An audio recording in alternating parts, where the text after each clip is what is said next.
Welcome to St Mary of the Angels and Holy Family Catholic Parishes. We're going to be offering a training presentation today for the training of stewards, our volunteers who have very kindly offered up their time, particularly on the weekend for the reopening of our churches for public liturgies. And at the moment we're concentrating on Sunday Masses, and depending on the size of our volunteering team we might be able to extend that to the other sacraments and during the weekdays, but it really does depend on the number of volunteers. Without further ado, we're going to be looking at the main tasks of the stewards and some of the protective equipment that we offer for safety, not just the safety of the stewards, but the safety of the visitors and the congregation as well. So to begin with, there is a protocol that we will email out to all volunteers. It's all explained here, but it's good to go through it. And so we have a number of different items that we'll go through.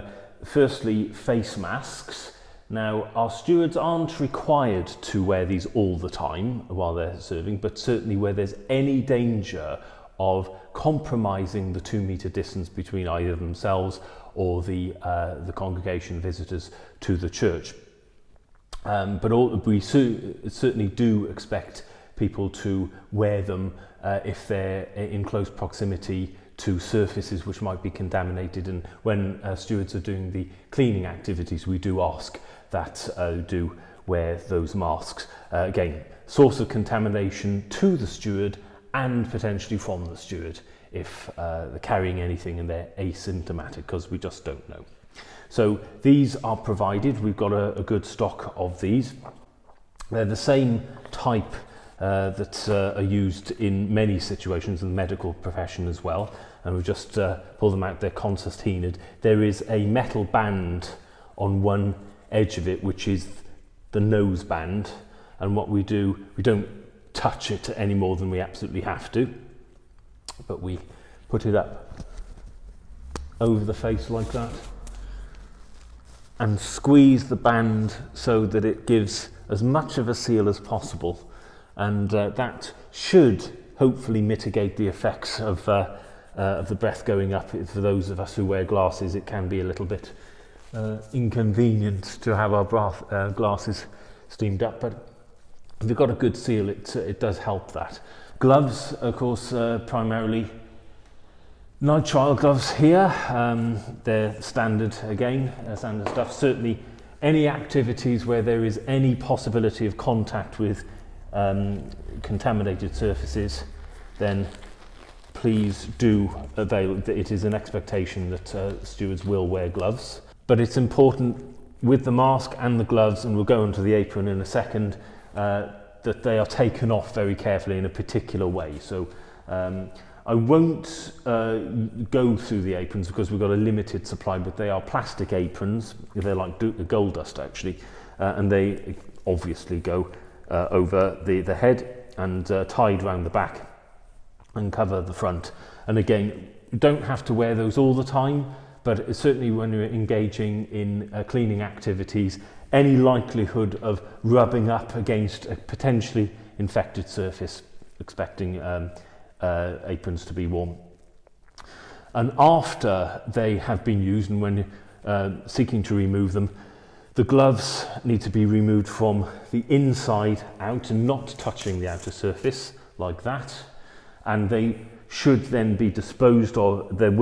There's always going to be a bin at the back here, which I will, for the sake of demonstration, I'll deal with that later. I'm just demonstrating at the moment, but it should all be bagged up. Again, the mask taken from the straps. Do not touch the outside of the mask in case it's contaminated, and put that in the bin as well. And the apron, again, not touching the outside of the apron around the back. You can rip the strings, because it's only plastic, thin plastic, rip the strings away at the back and roll up the apron very carefully without touching the outer surface of it at all. So that should be quite straightforward. Face shields are offered for specific circumstances. So these wouldn't be the norm, but if there's a a high risk of having to dialogue with somebody who is manifesting some kind of symptoms, or there's a risk of some kind of infection or contamination which is above and beyond the norm, then we have these face shields which have a strap and self-explanatory available, but those are not to be shared with other people. Once you use a face shield, they're not meant to be disposable, but you keep your own face shield and you can wipe it down on the outside once you've finished, and you keep that. You do not share personal protective equipment, PPE, with other volunteers. Again, only limited numbers of scenarios where that's likely to be needed. Again, social distancing, 2 meters from any other person, except in specific circumstances where it's difficult or impossible, but for very good reasons. If there's any need to get closer than that, that's where the PPE has to come in. And a judgment again needs to be made whether the face mask is appropriate or not. The stewards are not there to put themselves at any risk. So the main 2 tasks of the steward is instruction and welcoming and guidance, and the second task is cleaning. In a public liturgy scenario, everybody's leaving pretty much at the same time, so that's why we need plenty of stewards. It's that cleaning job, making sure that everywhere that could have been contaminated or touched by visitors of the congregation has been suitably decontaminated with the materials that we'll go through in a minute. But if there are limited scenarios where you never know who's going to come through the door. You might have somebody who's uncooperative, or there's an issue there for whatever reason. The volunteers, the stewards, are not to put themselves at risk in that respect. Certainly they can have a chat to somebody and ask them if there's a problem. If there's any risk of danger to a steward, they are to remove themselves from that danger immediately. Nobody's asking any of the stewards to put themselves at risk in any way from members of the public who are difficult to deal with or uncooperative. Again, it's not likely to happen. The greater likelihood is from people who may be a bit stuck in their ways, have their favourite seat and want to, when they return to Mass, want to sit there.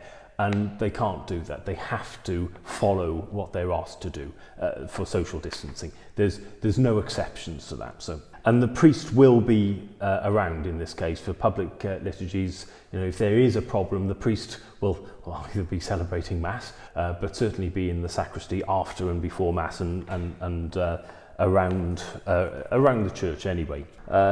So the time, we're trying to keep Mass relatively short as per the Bishop's Conference guidelines, so we're looking at 40 minutes really for Mass. So there's no bidding prayers, there's limited homily and no singing or anything like that. Our capacity, again, this is something for the stewards to look out for. So the capacity of the churches is very clearly demonstrated and detailed in the instruction, but also we've got another video on reopening of our churches, and the numbers that we can safely get into the church are also detailed around the notice boards at the back of both churches of St Mary and Holy Families. That should give you the most up-to-date number of people, and it depends on the people who are living together in extended households, how many we can fully utilise in terms of our capacity. But we're looking around about a maximum of 74 at St Mary's, and I think it's 35 at Holy Family. And that, again, does depend on certain people being able to sit together as well. There are, of course, one-way systems which you need to familiarise yourself with. Again, that's all detailed in the other video, so I shouldn't need to go through that. The seating arrangements as well, it's all in the diagrams in your packs. There's no lighting of candles apart from the actual altar itself, the altar candles. Nobody should be going on to the sanctuary. We're not having any extraordinary ministers of Holy Communion or readers or altar servers or anything like that. So less contamination. Opening and leaving, cleaning materials are available. The first thing you need to do is wash or sanitize your hands. Ideally wash them first. The toilets there are for the use of the stewards predominantly. We're not encouraging members of the public to come in and use them if they're going to be 40 minutes in the church and not much more than that, unless there's a genuine reason. It's an obvious high risk of a source of infection. So it's only really the stewards following the guidelines that are up on the wall, the toilet. It tells you how to wash your hands and again sanitize the surfaces that have been touched. We've got hand sanitizer for the stewards, alcohol based. We've got the same stuff for people coming in, the visitors of the church, which they self-administer. The stewards are not to help them in that respect. Maintain social distancing. Let the visitors to the church administer their own with a little squeegee, which we top up, and that's relatively straightforward. Once we're in place, the stewards will have to arrange amongst themselves who is doing what, who's going to be responsible for which area of the church. In the other video, you will see that each church has different areas, area 1, 2, 3 and 4, or in case of Holy Family, just 3 areas.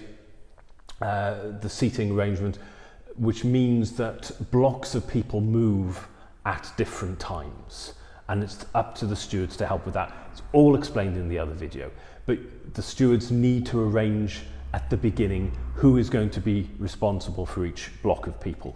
Doors should be propped open and should remain open throughout the Mass.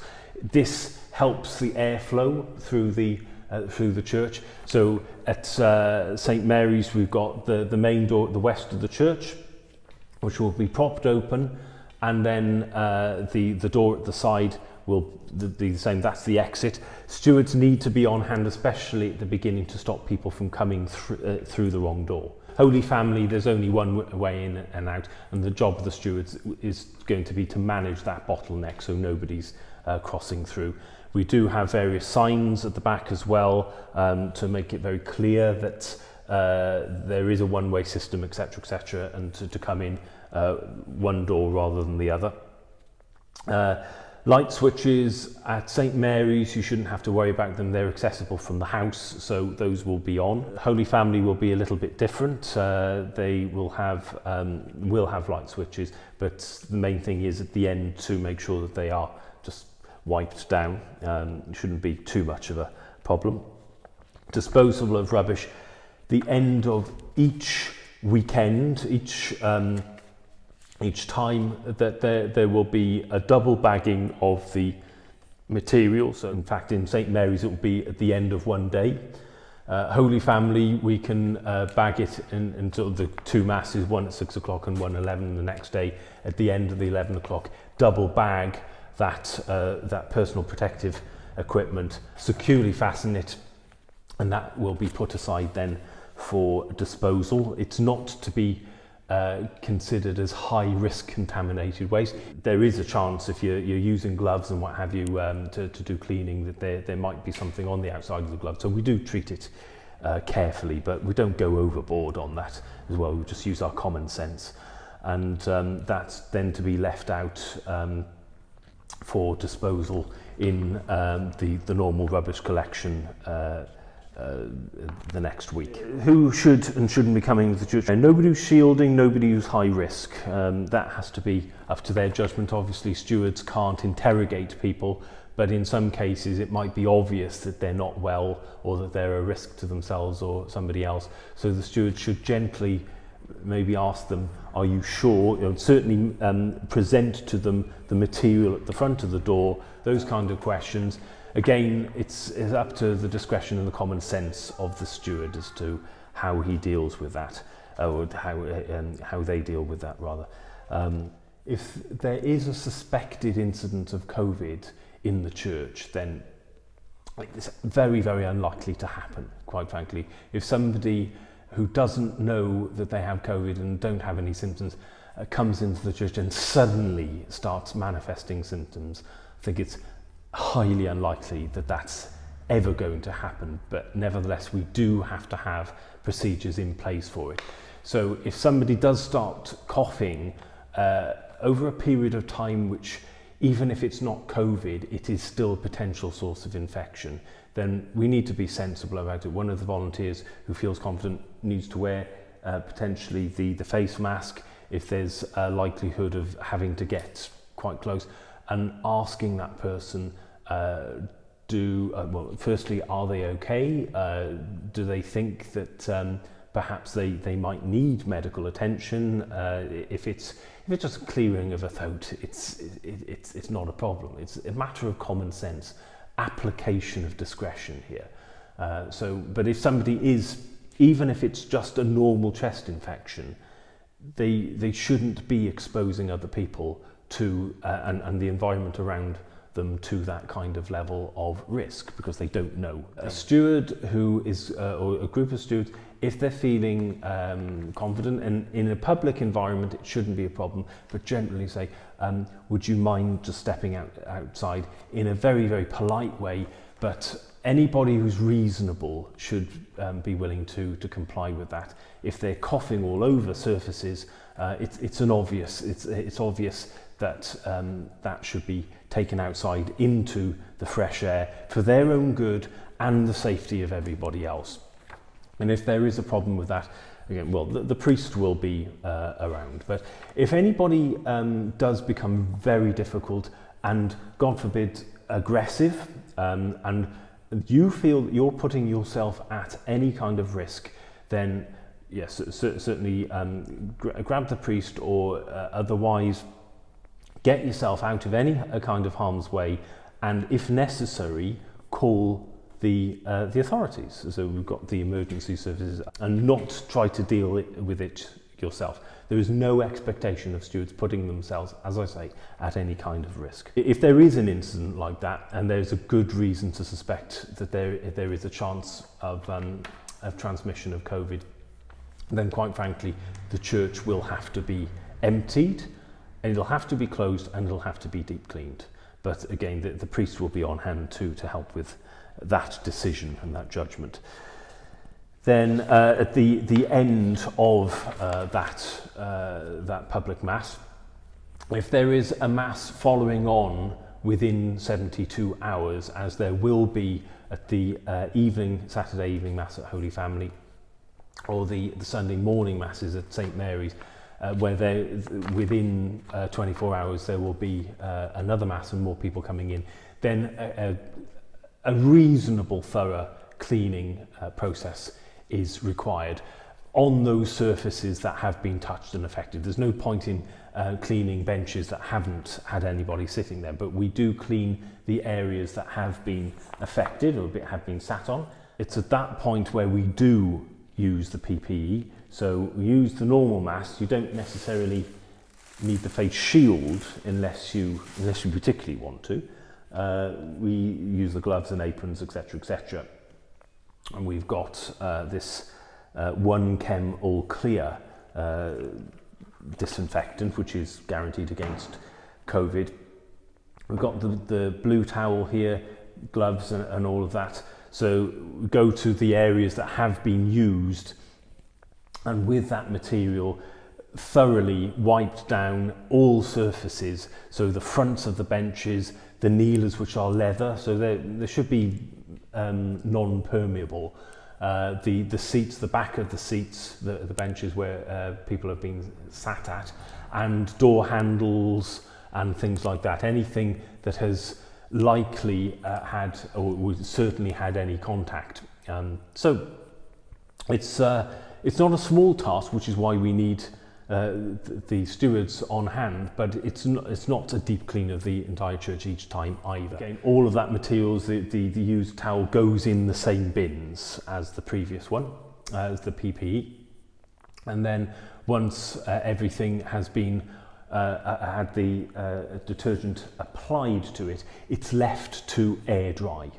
So there's no wiping dry. There's a certain contact time to guarantee the virus being killed by the material. So we let that air dry. So after that, as they dispose of all of the equipment as has already been discussed, and then we leave the church, lock the doors. In fact, the entrance should be locked as soon as the Mass is finished to stop people from coming back in again. Any incidents or accidents need to be recorded. So we have a log of who's volunteered at each Mass, and that needs to be coordinated in advance. So there needs to be a rota for everybody who's volunteering at both churches, so we know how many we've got, because we need a minimum of 3 at every Mass.